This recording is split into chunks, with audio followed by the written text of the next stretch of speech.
Alors moi j'ai le grand plaisir aujourd'hui d'être aux côtés de Tonio. Bonjour Tonio. Oui, bonjour Najat.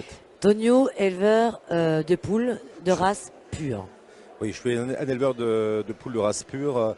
Je participe à la conservation des races pures, des races anciennes, et principalement de la poule qui s'appelle Vorwerk, qui est une poule d'origine allemande, qui a été créée en 1903 par Monsieur Vorwerk à Hambourg. Et donc je suis le président du club français de la Vorwerk.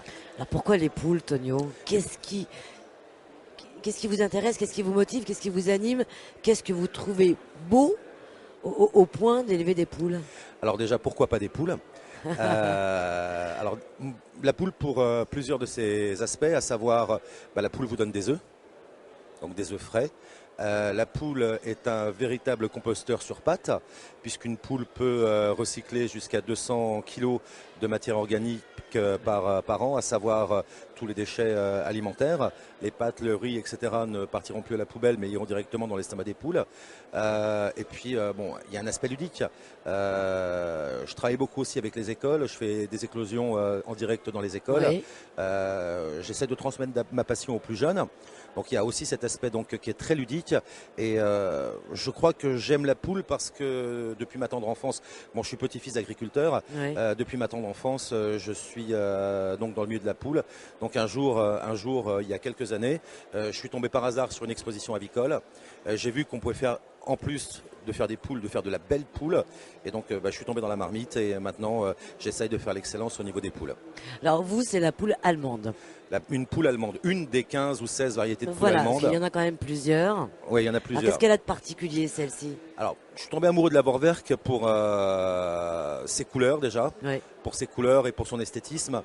Donc la Vorwerk est une poule qui a la tête noire, le corps marron tirant vers le rouge, Oui. et une queue noire. Très esthétique, elle a des tarses. Bon, les tarses sont les pattes, qui sont couleur ardoise. Elle est très fine et très indépendante. Son caractère m'a beaucoup plu, son esthétique m'a beaucoup plu. C'est pour ça que je me suis donc plus mis à faire de la Vorwerk qu'une autre race, bien que j'en fasse d'autres. Mais ma préférée, c'est la Vorwerk. Ça prend beaucoup de temps parce que vous êtes quand même, on le précise, bénévole. Je D'accord. suis donc... Vous faites ça à titre personnel. Vous avez votre métier qui vous prend déjà pas mal de temps. Alors, comment on arrive à... Alors effectivement, j'ai la chance d'avoir un métier et de travailler. À côté de ça, donc j'élève mes poules chez moi dans mon jardin. J'ai l'avantage d'habiter dans une grande maison avec un grand terrain. Donc mes poules ont 4000 mètres pour évoluer. Effectivement, ça laisse de la marge. Et effectivement, au salon de l'agriculture, je suis bénévole. Je pose mes congés vis-à-vis des salons, mais principalement du salon de l'agriculture, où je viens bénévolement pendant 15 jours m'occuper des volailles, les nourrir, donc abreuver, alimenter, m'occuper de leur état sanitaire, parce que des fois des poules peuvent tomber malades, et renseigner la personne qui vient poser des questions, et surveiller. Alors Les volailles. justement, vers votre espace, il y a énormément de monde qui passe. Effectivement, Beaucoup de visiteurs. au niveau de la basse-cour, on attire énormément de visiteurs, puisque chez nous, nous avons donc de la volaille, donc poule, canard, oie d'Inde. Nous avons des pigeons, des tourterelles et du lapin, du plus petit au plus grand. Du lapin nain qui fait 1 kg au géant qui en fait 8 ou 9.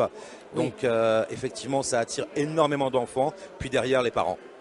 Donc, très curieux, j'imagine, à poser 36 questions à la seconde, un peu comme moi. C'est ça, il pose énormément de questions, et puis il y a deux questions qui reviennent très très souvent. Une que je trouve marrante, une qui m'embête. Ah. Celle que je trouve marrante, c'est faut-il un coq pour avoir des œufs? Non, le coq, effectivement, stimule la poule, mais ne la pousse pas à pondre plus que ça. Une poule pond naturellement. La deuxième, c'est peut-on avoir, et là ça m'embête, peut-on avoir des poules sur un balcon? Oui. Et non. Une poule doit gratter, une poule doit avoir un parcours herbeux, une poule mange des insectes, mange des vers de terre. Et sur un balcon, j'ai pas vu beaucoup de vers de terre qui arrivent à percer le béton. Donc non, si vous n'avez pas les conditions requises pour avoir des poules, n'en prenez pas. Parce qu'une poule est un être vivant, une poule est grégaire, elle a besoin de vivre en plus en communauté. Une seule poule en tant qu'animal de compagnie, vous la rendez malheureuse. Voilà. Il faut qu'elle soit minimum 2, et je dirais même 3, un minimum de 3. À partir de 3, que vous en ayez 10, 15, 20, pas de souci, mais un minimum de 2, 3 étant mon chiffre préféré à ce niveau-là. Quant au coq, évitez pour le bien-être de vos relations avec vos voisins, d'avoir des coqs en ville. C'est clair. Effectivement, le coq n'est pas interdit, loin de là. Mais j'ai vu des gens, alors qu'ils étaient très très bien avec leurs voisins, entamer des guerres de voisinage à cause de la présence d'un coq. Bien sûr, oui, on peut l'entendre. C'est ça. Et ça gêne. On peut Et ça gêne. l'entendre. Je conçois qu'à la campagne on ait des coqs, mais en ville on évite pour ne pas embêter les voisins. Alors au salon, j'ai constaté également qu'il y a beaucoup de ventes qui se font hein, à l'espace, à la basse-cour. Le public, les acheteurs viennent avec quelle motivation principalement? Alors oui, effectivement, il y a de la vente. Tous les animaux ne sont pas à vendre puisque c'est au bon vouloir de l'éleveur, sachant qu'il y a plus de 100 éleveurs représentés. La majorité, alors si vous venez le samedi matin à 9 h, vous n'avez que les aficionados, ceux qui veulent du beau pour faire de la reproduction. D'accord. Ils savent qu'ils doivent être là le samedi matin à l'ouverture à 9 h pour prendre les meilleurs sujets, les mieux notés. D'accord. Après, le reste de la semaine, vous avez des gens qui veulent tout bêtement avoir des poules dans leur jardin, des lapins, des canards, mais qui les prennent juste pour leur beauté, qui ne font pas de concours. Mais le samedi matin à 9 h, ce ne sont que des concurrents qui viennent. C'est important pour vous d'être au salon chaque année? C'est important de transmettre ma passion à des gens qui sont en demande. Donc oui, effectivement, pour moi, le salon d'agriculture est un rendez-vous incontournable, très fatigant, mais j'en ressors heureux. Bien sûr. Et alors, quant aux poules, comment ça se passe pour elles? Parce que mine de rien, c'est une épreuve. C'est comme tous les animaux, hein, aussi bien les vaches que les moutons, que ovins, caprins, porcins. Elles sortent fatiguées, des fois même malades. Il se peut au bout de 9 jours qu'elles aient chopé un courant d'air, qu'elles aient eu quelque chose. Donc après, nous on les met à se requinquer dans un endroit tranquille et autres.